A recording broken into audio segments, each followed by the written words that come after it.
Okay, You can hear me all right there. perfect. Yeah, we're live now, actually. Hello, I'm John from Broadsheet, and this is the 10th in a series of shows on the Mother and Baby Home Report. I'm delighted to be joined by Breeda Murphy, a Tuam campaigner, and sadly, we can't be joined by Union Duffy tonight. He's not feeling very well, so all our very best to Union. I hope he's get better soon. And but we are joined by a very special guest. Very honoured to have him. Is Frank Brehany, and I pronounced that right. You did, yes. Okay. And Frank has an extraordinary story, but Frank would be a child of the Mother and Baby Homes. Is that right? That's correct. Yeah, I'm a son, grandson, as it turned out, of victim survivors of the Mother and Baby Home system, and latterly the Magdalene Laundry, and that's the basis of my story. And you're in Wales now, but tell me about you discovered around 9 years ago, isn't it, that your father? Sorry, about not 9 years ago, but rather 9 years after your father died, you went to investigate his upbringing. Yeah, that's right. I mean, growing up, we had this kind of mysterious side of the family that we didn't know, and it was never spoken about. And it was towards the latter end of my father's life that I plucked up the courage. It sounds ridiculous when I say it now, but I plucked up the courage to actually talk to him about it. And he was a fiercely proud Irish man and very private. I only managed to kind of get an indication of what might be there. But what I did, before he died, and certainly when he died, I made a promise to him that I would find his family. And so, much to my shame, that was in 2001. What had you to go on? Say again? What had you to go on in terms of the only thing was the knowledge that there was a mystery there, and I had a belief that he actually had a birth certificate. That was it. There was nothing else. I'd spoken to other family members, and they didn't tell me anything, or they couldn't tell me anything. So it really was a hunch, if you like, nothing more than that. And so, as I say, much to my shame, I didn't follow through with my promise, professional obligations and everything else, all the excuses that we make up and suffer with in life. But it was 9 years later that I said, right, I've got to do this. I've got to get over to Ireland. I've got to see if there's anything there, or if I'm just imagining it. And so, in fact, it's 11 years ago, just over 11 years ago, I took myself across to Ireland and took myself to the GRO, the General Records Office in Roscommon. And I arrived there on the day of a strike, and there were two of the British families there. And as it turned out, because I was told by the staff who were still there, that those families had a similar search to me, essentially the belief that they had a family and the belief that there was a birth certificate. Now, I was warned that there was very unlikely to be a birth certificate, but lo and behold, they found one. And that was the first time that I saw, the first time I saw my father's birth details, and also the details of my grandmother and where she had come from. And what was it was such an emotional moment. It's strange even now recalling that 11 years later, just how deep that emotion is. And but what I discovered was that the other two British families, were unsuccessful, and for them it felt probably that was the end of their journey. But anyway, I took myself away from Roscommon, and I got to see family up in Mayo. And that night, because the only identifying detail on the birth certificate was a townland name, and I managed to do an internet search, and I found a townland name that was very similar near to Port Umna. And I can't explain it. I had this real compulsion to get down to Portumna. I had no idea what I was going to find, or if I'd find anything. And it was a very cold, snowy, icy February morning that I headed down there. And the first place I took myself to was the shores of Loch Derg. And it was the most serene and the most beautiful experience that I encountered. And I don't know how long I must have been there. I was just thinking about my dad and about my grandmother, who I found out her name was Mary. I found out that there was a different spelling to my name, the last name. We are A-N-Y. The real spelling is E-N-Y. And after I'd spent goodness knows how long I was there for, I decided I'd try and look for this townland. And couldn't find it because townlands generally aren't signposted. And anyway, I had phone calls from relatives in Mayo. Where are you? You should be here by now. And so I decided that, right, I've been here. I found the place. So I found Portumna. I've got to come back. And this is the beginnings of a spooky part of the story, because as you leave Portumna, the road heading out of Portumna is the Galway Road. And along the Galway Road, there's a number of bed and breakfasts. And I could have written a load of names down for a bed and breakfast, but there was only one that I recorded, and that was the Oak Lodge in Portumna. I have no idea why I focused on that particular bed and breakfast. Anyway, I made the record, decided I was going to come back later that year and really see if I could get to grips with it. And then I headed off back up to Mayo at breakneck speed to get to this family function. And that was really the beginning. And it was an exciting, emotional kind of roller coaster just from those small nuggets. And I just couldn't wait to get back.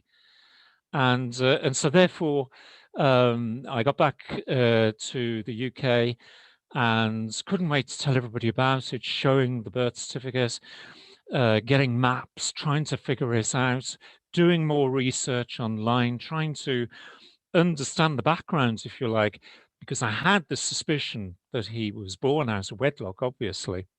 But that was when I began to kind of really sort of get to grips with this. And bizarrely enough, because I've got a law degree, when I was doing my law degree some years before I made my promise to my dad, my dissertation was about adoption systems. Really? And one of the key areas that I concentrate on was the Republic of Ireland and adoption systems. But when I look at my dissertation now, it didn't truly reflect what I subsequently discovered. But of course, I believed at the time I discovered that. So as I say, on that year in 2010, I got back to the UK, started to make plans, and of course, then I returned back in September 2010. To the Oak Lodge? Yeah, and that was exactly what happened. I brought my son with me, our youngest son with me. He hadn't been to Ireland since he was about 5. And we booked into the Oak Lodge, and it's run by a great character called Mary Lynch. And beautiful, beautiful bed and breakfast. I mean, there's plenty of beautiful bed and breakfasts over there. And anyway, it's great when you meet Irish people for the first time, because Mary is very hospitable. She got the scones out and she got the tea and whatever we wanted out, sat us down, and the first thing she said was, "So why are you here? What are you doing? Why are you here?" And that's when it started, because at that stage, I had no idea whether there was any surviving family. What was really concerning me was that I was going to upset people. That suddenly this strange bloke with a funny accent was going to suddenly turn up on the doorstep and create upset, and that was the last thing that I would ever want to do. And so I was a bit cautious with Mary, and she would tell you this. And then Mary, and being Mary, she says, "Well, what's your last name?" And I said, "Well, it's Brehany." And she says, "Oh yeah." She says, "Yeah, I remember some Brehanys." She says, "Let me tell you a story." She says, "Years ago, when this house was up for sale, she says, me and my husband put in a bid to buy the house. And she says, we were beaten in the bid by two women. And she says, the names of those two women were Brehanys. And she says, where do you think the Brehanys come from?" So I said, "Oh, Ballyhanry." "Yes," she says, "these women came from Ballyhanry." She says, "I think the women who won this bid on this house were your great aunts." So I sat there in this dining room trying to figure out what to do with the scone and hearing this news. And I thought, this is just incredible. I mean, not what I imagined. So Mary packed me and my son off into the town. She says, "There's a history book on Port Sumner. You need to go to that shop there, get the book." And she says, "You need to start going around these cemeteries, blah, blah, blah." And she says, "I'm going to make some inquiries." So she packed us off. I mean, there's one thing you do, you always do what Mary tells you to do. And that was it. And we traipsed around the various cemeteries to Tina and around Port Sumner. And I think we were probably headstoned out. By the time we'd reached the seventh or eighth cemetery. And we did actually miss some pretty important headstones, as it turned out.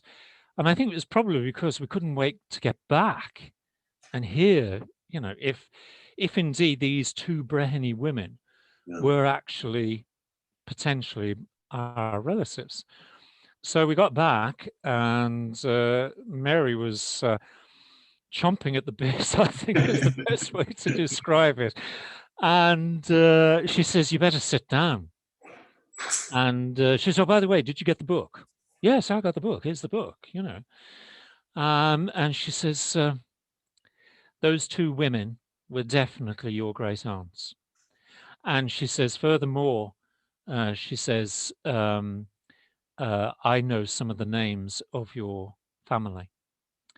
And then in that moment, she produced a number of names. And of course, the last surviving relative of the Breheny family in Ballyhanry was a fellow called John Breheny. And I mean, unfortunately, even though they won the bid for the bed and breakfast, the one suddenly became quite ill and she died shortly afterwards, and the other one became ill as well. So they dropped out of the process, and that is how Mary and her husband got the house. But out of all the bed and breakfasts that I could have chosen in Port Sumner, I chose that one. And you met John, then, did you? Yeah, and that's what really started to peel us away, because then people understandably are cautious, when strangers turn up, and I really get that. I understand that. But I have to say, the people of Port Sumner have been absolutely brilliant. They cannot do enough, for me. If I ask a question, they'll try and find the answer. Sometimes they're successful, other times they're not. But I think I learned from that experience that what you have to do, particularly when you haven't got, sort of any kind of information to go on, is to actually have courage. Particularly for sons of victim survivors or grandsons of victims and Yeah. survivors, you have to have courage, and you have to say, right, well, it'll lead me to a dead end, but at least I've got a dead end. I can move on to the next thing. And the thing about my search is that it's an 11-year search, and I can promise you, I have encountered so many dead ends, it's untrue. And there are times when I felt despairing, actually, of getting to the bottom of the story, and as it turned out, the horrors of the story. And it is difficult. Some people are reluctant. I think I've certainly discovered in some communes, people are still ashamed of the past. What they have knowledge of, or maybe what their families were involved in. Who knows? There's all sorts of rationale and reasons. And as somebody like me, who's second generation, if you like, to all of this, you have to be mindful of that. You have to kind of show that kind of understanding and respect, and above all, patience. And really, what the one thing I've learned about it is, you have to give people confidence. If it means, like in my case, you have a chat with them, and they're not going to tell you anything, but if you ask them, look, if next time in Ireland, can I come back and see you? They're okay with that. People are fine with that, and you have to accept that sometimes it's a bit of a slow burn. But as I say, 11 years down the line, I'm now able to trace the Brehany family back to the late 1700s. I know pretty much what their movements were. Um, I have found surviving relatives, certainly a cousin of my father, and indeed other cousins, not in Ireland, but um, and the joy of being able to connect, particularly with my cousin, second cousin in Ireland, is something that is so precious and so wonderful. And What did you you know, piece it, together regarding concerning your father then? yeah. I mean, my dad was about. I've often said it to my second cousin, his cousin. If he was here today, if he was actually in her parlor when I've sat in there, he'd be like a dog with two tails. Yeah. He'd be so happy. What did you piece together about his background then, in terms of his upbringing? What had happened? Well, that oddly enough has been some of the most difficult things to get hold of. He was a boarded out child, as I discovered, and as I was going through the story, I kind of figured that he had been boarded out. I began to understand what the term boarded out meant, and From which home? from Tuam. Oh, from Tuam, yeah. Yeah, because there was the other thing as well. I forgot to say, when in through his life, it was really strange. Out of all the places he could talk about, the one name that he kept talking about was Tuam, and how lovely the town Tuam was. Now, for me growing up, I was thinking, but you didn't live in Tuam. You have this thing about Tuam, and he was so focused on Tuam. But anyway, he was boarded out in Glenamaddy, and there's a big connection to the town of Glenamaddy and Tuam with the Bon Secours. And as I discovered, there were many children who were boarded out in towns where religious orders had a particular connection to. In my father's case, he was lucky because he was boarded out to, as I've discovered, and I think I realized it even, by the way he spoke over the years about them. He was boarded out to a very good family, and he was treated well. And he became very much his own man as a teenager, I think is the best way to put it. And I met some very, very interesting people because I had to, there's a sensitivity around all of this, and you have to take it, as I said earlier, you have to take it slowly. And there's some cracking characters in Glenamaddy. As much as I have, my heart is so warm and open to the people of Portumna, the people I've met in Glenamaddy since, I began to kind of push the door open. They are wonderful, warm people, believe you me. And they have been very sensitive to the story, as indeed I have been sensitive to the people of Glenamaddy. And another spooky moment came when I went to Glenamaddy. I kind of thought, I've got to break the back of this. And I was there in Glenamaddy. I went to the Heritage Centre, got the history book of Glenamaddy and the families and everything else. And I got pointed to a cemetery in there for one family who I believed he'd been boarded out to. And anyway, I got to the cemetery, found the headstone of the family, and I just stood in front of the headstones. And it was a beautiful sunny day. And I said, now, come on, you lot. The amount of times I've spoken to headstones over the years is incredible. And I said, come on, you lot, we've got to stop mucking around here. You know what I'm trying to do. You know what I'm trying to get to. The past is the past. I'm not bothered about, what you did or what you think you did or whether you liked what you did or anything. I said, I just want to find out a little bit more about yous, for heaven's sake. So I gave them a good talking to and, walked out to the cemetery thinking, there's a bloke down the cemetery who must think I'm absolutely bonkers. And anyway, I drove out of town, heading towards the townland. And again, not signposted. And I'm driving along and I'm thinking, I'm absolutely lost. I have no idea where I am. So I pulled up at the side of the road because I saw another human being, and I thought, right, you'll do. So I stopped my car and I stopped outside this house and introduced myself. And I said, look, I'm the son of Frank Brehany, blah, blah, blah, and I'm looking for his family. And I know he was living with Bridget Raftery and so on and so forth. I said, first of all, I says, am I actually in Stone Town? He said, of course you are. He says, you're in the middle of it. I said, right. I says, did you know where the Rafterys lived? He says, you've parked right outside their house. I sort of stood there thinking, really?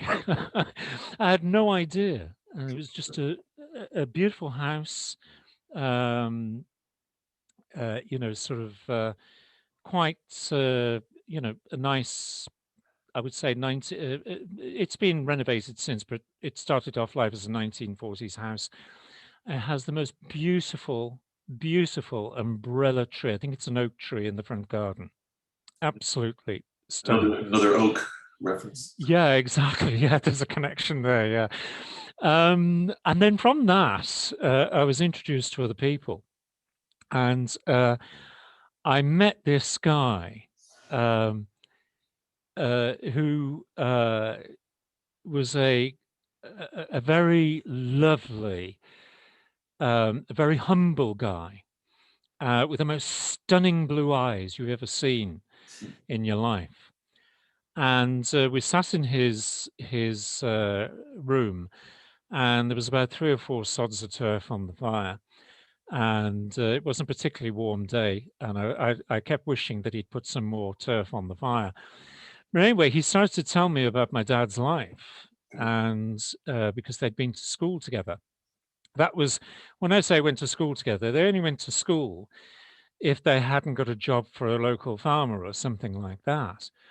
And so he was telling me about my dad's life, about how he'd carry, I forget what they used to call them, the big baskets they used to carry the turf on the backs. Yeah, I'm not sure what the Breeda probably knows the name. But... Yeah, I used to remember the name of it, but he used to do jobs like that, and he used to build sheds, And, we're talking about a lad, at the time who was kind of 12, 13, 14. So it was great to hear his story. Yeah. And then as I'm going away, it's absolutely lashing down with rain. And he says, I have another story for you. And I says, what's that? He says, did you know, he says, that your father had a ferret? And I said, no. I says, I didn't know he had a ferret. Oh, yeah. He says, he had a ferret, he says, because he used to catch rabbits. And this was in like the war years, say like 1942, maybe. Yeah. And The he says emergency. he used to sell the rabbits in the town. So it was kind of like I got this fantastic picture of, my dad at, sort of 13 years of age, maybe, who already had a business. And it's these kind of, I mean, I've asked my brothers, did you know my dad had a ferret? And they're like, no, because none of us knew anything about his life. And it's just been wonderful to actually Did they know his mother? discover Would they, discover these human stories. did they know his mother? No, no, he didn't. Did anybody else local like their Beg your pardon? were anybody local that you spoke to No, knew? no, not at all. No, no. When in the inquiries in Port Sumner, I got the story of what had happened, um, and how she ended up where she ended up, and it's quite a sad story, because Mary, bless her, she was a very intelligent woman. The family was well educated. They had a bit of money. They were very, prosperous farmers. They'd come up from just on the borders down in Coos, because that's where the Brehanys really originated from. Sort of around because the border has been a bit fluid over the decades. So it was kind of Clare, Galway, that kind of thing.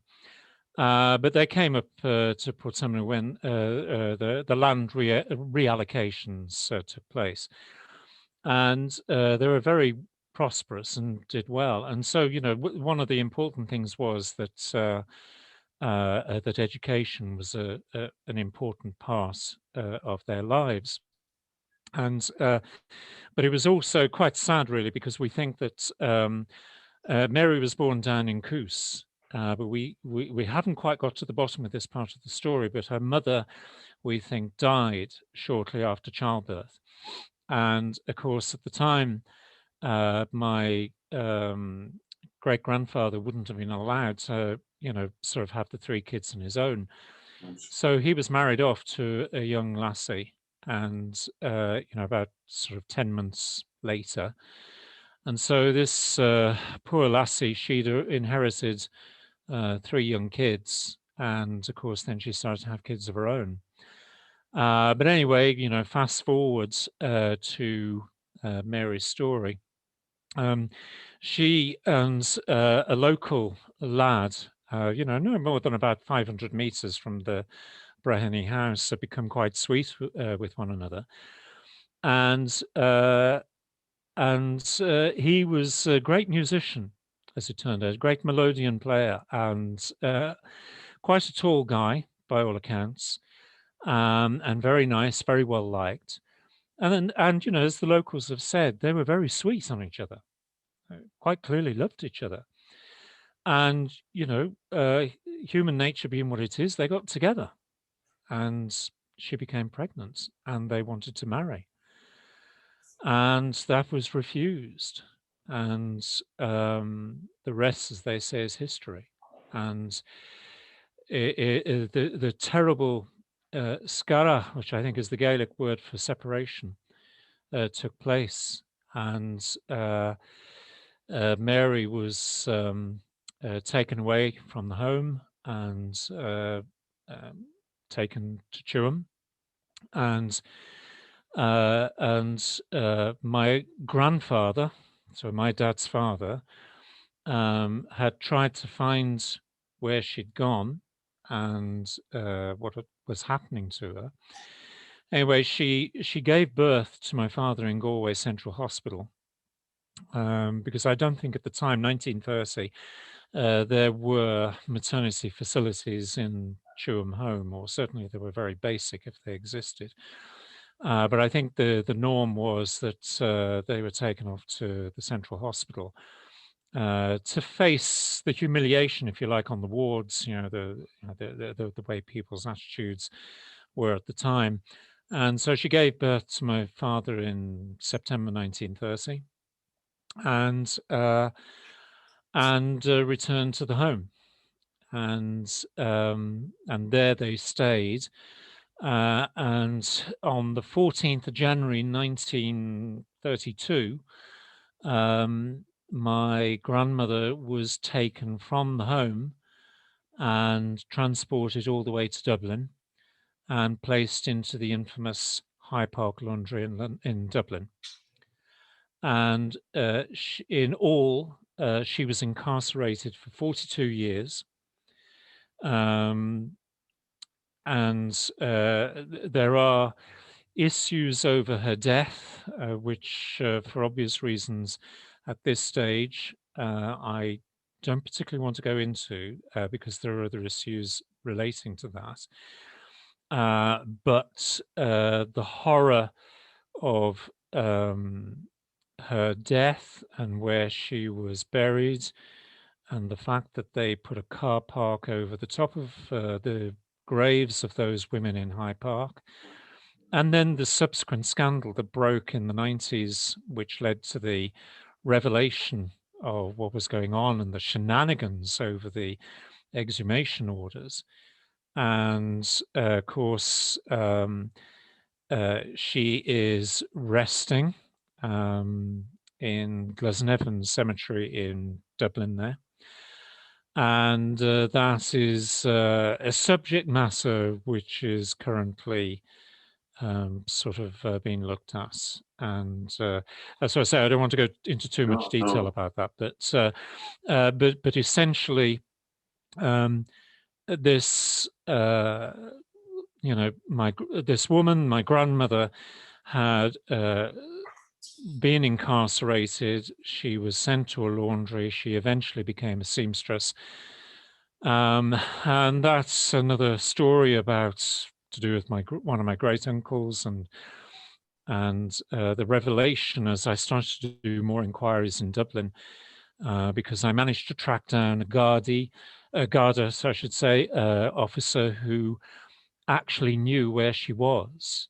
And as I say, a lot of these inquiries, a lot of these discoveries have been painstaking. And so I was able, from little nuggets, able to put the pieces of paper together, and sort of visiting the GRO in Dublin and going through the electoral records and being able to kind of place her there. As I say, there was a few false starts, because in Glasnevin there's another Mary Brehany, and I went off on a tangent on that one, quite logically, but as it turned out, it was the wrong person. But she tried many times over the early parts of the years, to make contact with family that were still alive. And but there was also a kind of a curious connection from a priest, and I haven't worked out where the priest is from, but the suspicion I have is it was the priest from Tuam who kept in touch with her over the years, and used to send her little gifts and stuff like that.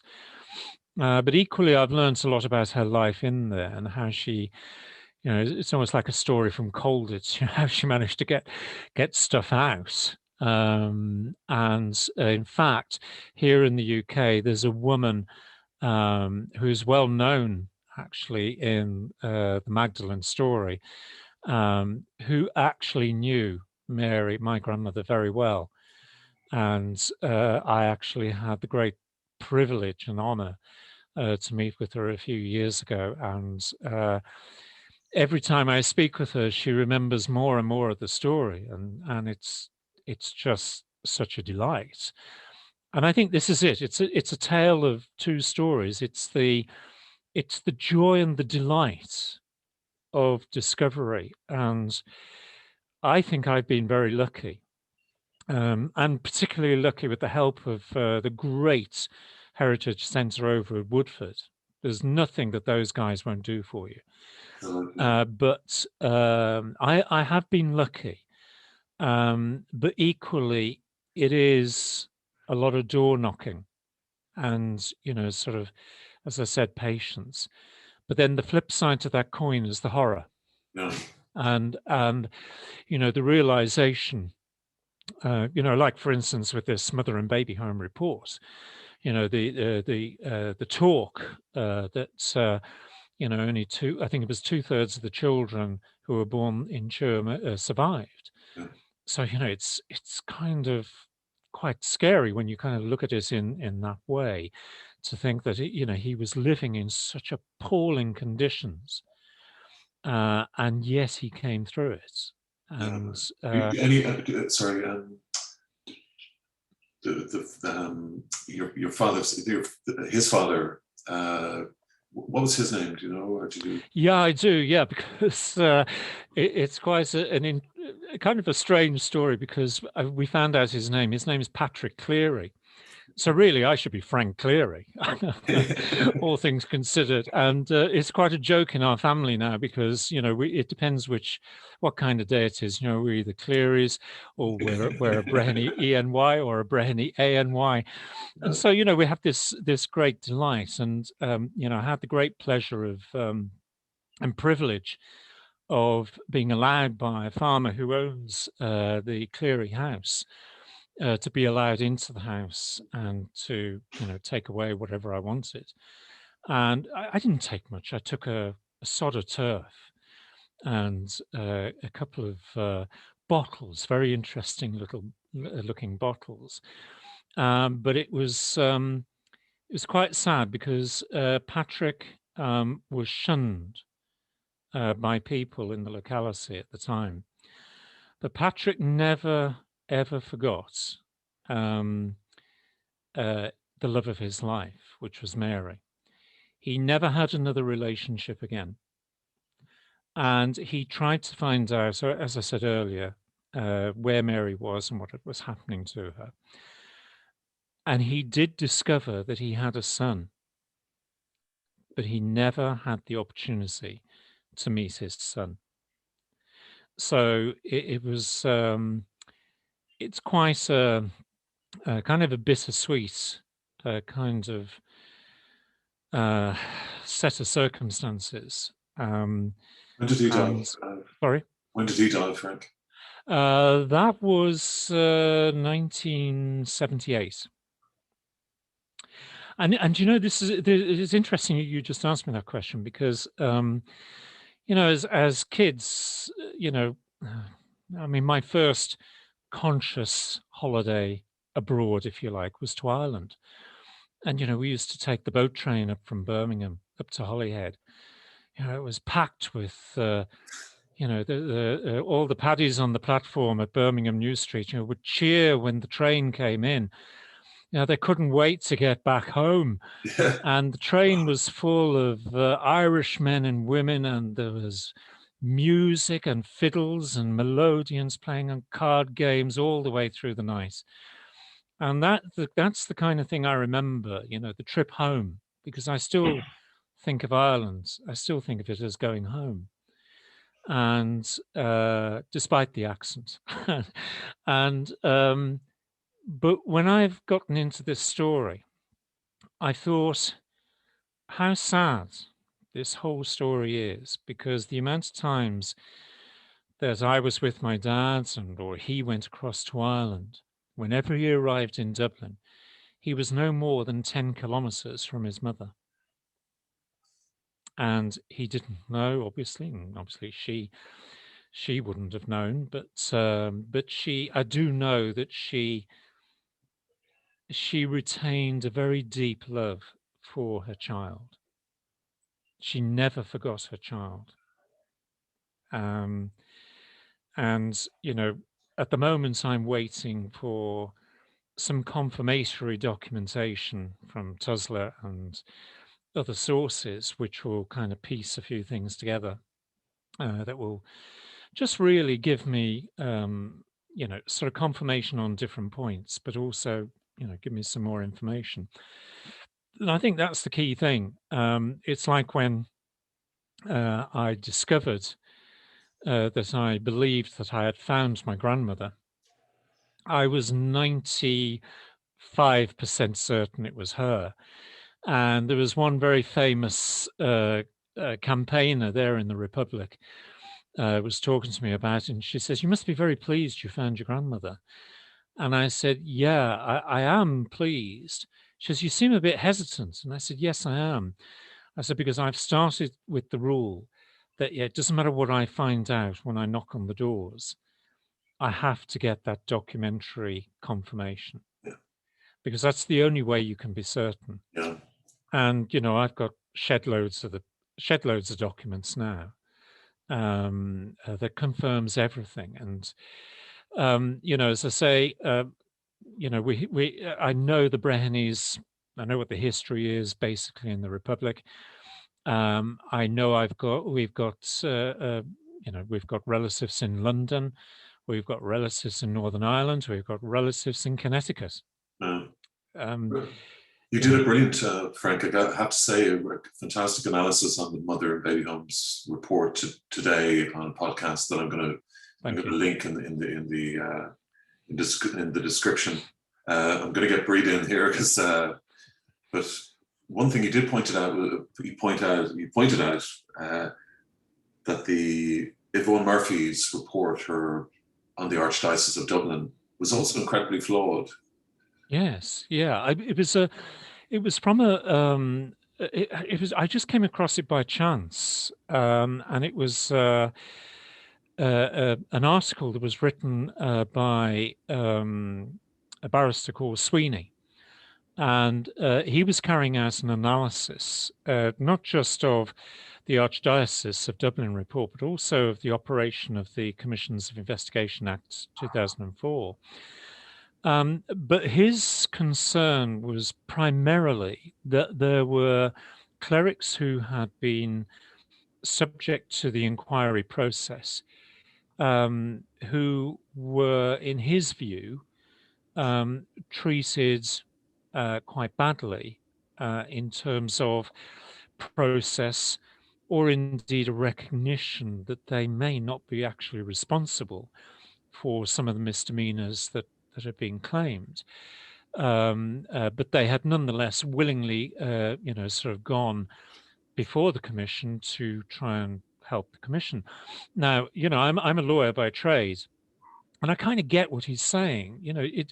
It doesn't matter what our emotions are. We should always work on the basis that people have a right to justice. Doesn't matter who they are, and the process must be seen to be fair.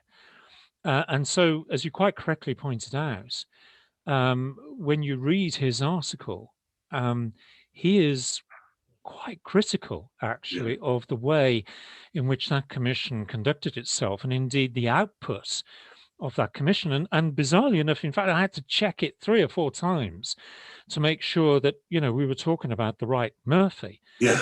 And because I realized once I started to check that she had been involved, I think it is in 3 commissions altogether.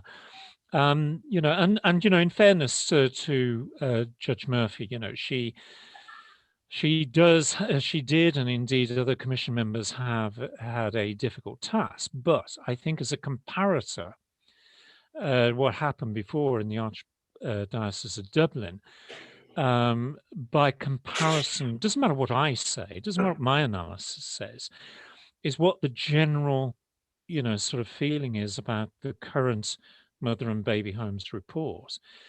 And I think you have to kind of step back and ask yourself the question, and I think I did in the podcast, is critical history repeating itself? Yeah. And really, the supplementary question to that is, well, if it is repeating itself, why is it repeating itself? Yeah. By What are the design. conditions that have led to that? Is it a fault with the Commission's Investigation Act? Is it the way in which the scope of the commission is actually put together? Is it actually the way in which a commission, not necessarily this commission, but any commission, the way it's put together? And one of the things that I feel about it, for example, is that if the Republic is setting up these commissions, particularly on something of real public importance such as this, they really should be looking perhaps to employing.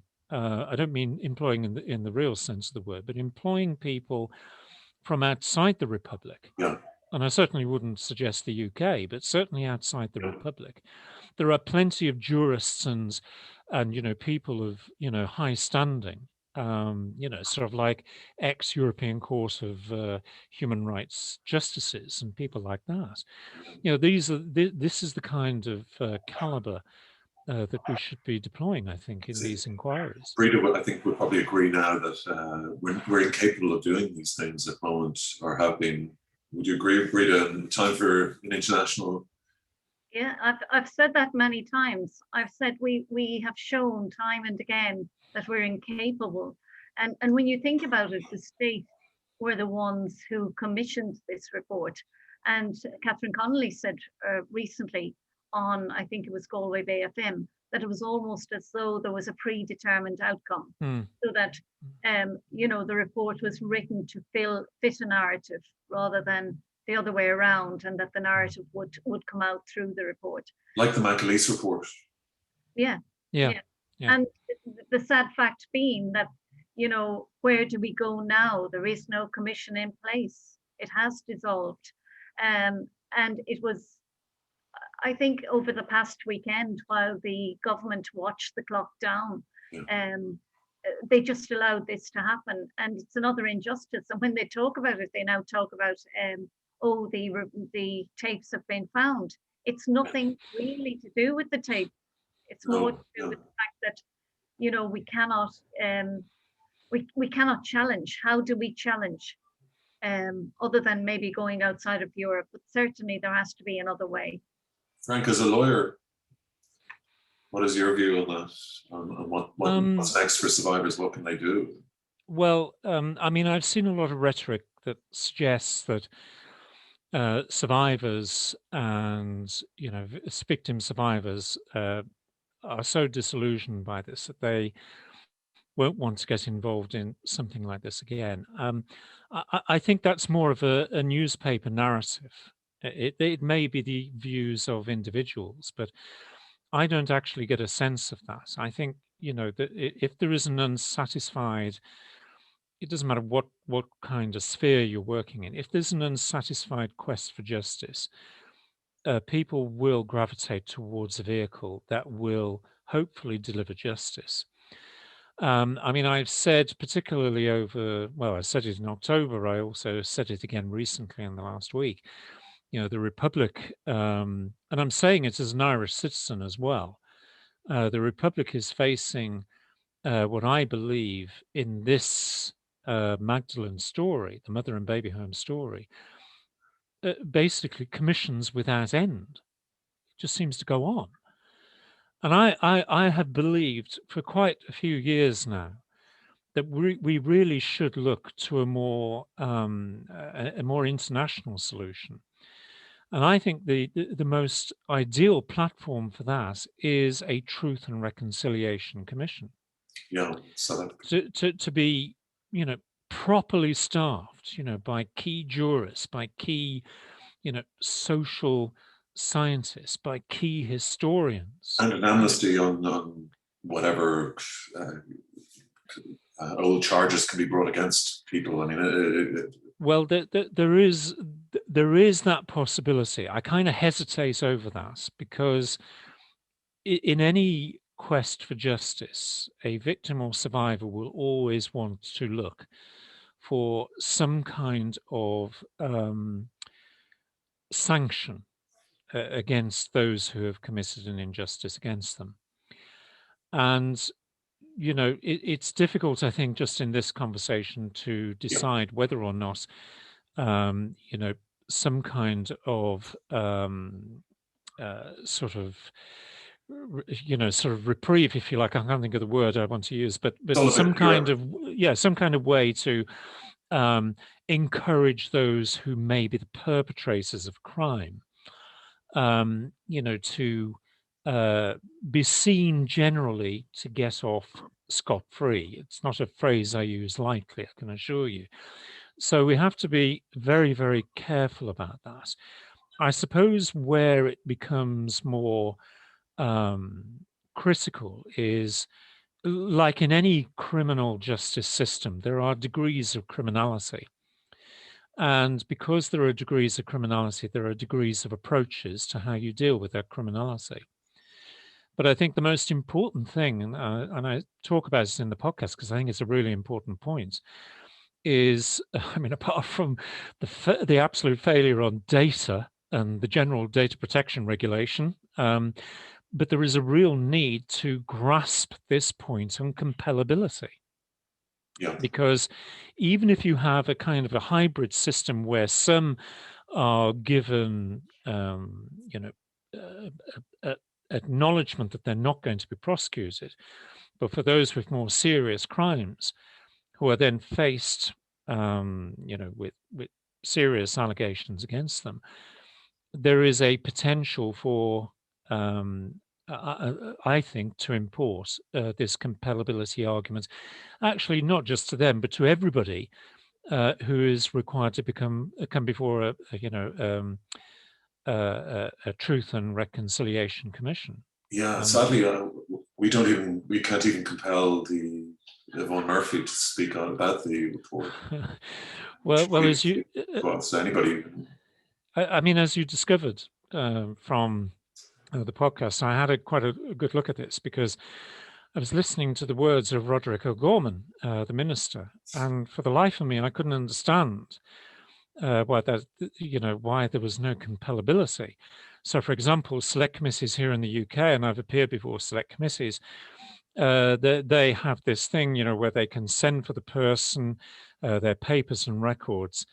Although they have some powers on compellability, they tend not to use them. But in the Republic, as I discovered, there is actually a process that the members of the Oireachtas could have used to actually, first of all, give any committee that basic right to summon persons, papers and records. But then if you want to import compellability, you have to use the 1997 Act, which deals with compellability and immunity. And you have to get approval through that. But once you've got that, then you've got the capability of dealing with people who are not cooperative by going to the High Court. Now, I'm asking the question for the life of me. When you think about all of the commissions that's been had and how big an issue, the Magdalene story or the mother and baby home story is, or the industrial school story is, why on earth has the Dáil failed to actually properly equip its own committees that have an interest in these areas to give them these interrogatory powers, of compulsion, examination? It's not just about standing up, surely, and, sort of addressing questions to the Taoiseach or indeed, to the Taoiseach or indeed other ministers. Yeah. There has to be a bit of a kind of thing. It was interesting what Breeda said, about the narrative, because there are lots of narratives at play. Whether it is about how a report's going to be constructed, or indeed, what is said in the Dáil. And I do spend, sad as I am, I do spend lots of hours looking at the debates in the Dáil just to kind of get a feel for, the political discourse that is there. I must say, in their favour, there's some fantastic contributions, some incredibly passionate speeches you'll never hear in the Dáil. Real stuff, real sincerity and real passion. Frank, we've run out of time, but we'd love you to come on next week if you could, and we could take this a little bit further. Sure. Breeda, I'm so sorry you didn't get a word in edgeways. I'm But sorry, I can't stop talking when I get going. But to use your word, it's very compelling. Thank you. Extremely absorbing, and thank you very much for sharing that. It's a great pleasure. Yeah, and hopefully we'll see you next week, Frank. Indeed, Breeda Murphy and great. Frank Brehany, thank you so much. Brehany or Brehany? Brehany. Yeah, you didn't go back to the E. No, because all my identity documents are ANY, so yeah. Fair enough. It depends on the day, how I feel on the day. Indeed, yeah, you're a Cleary day or a Brehany day. Yeah, exactly, yeah. Thank you very much anyway. You're welcome. Thanks, Frank. Thanks, Breeda.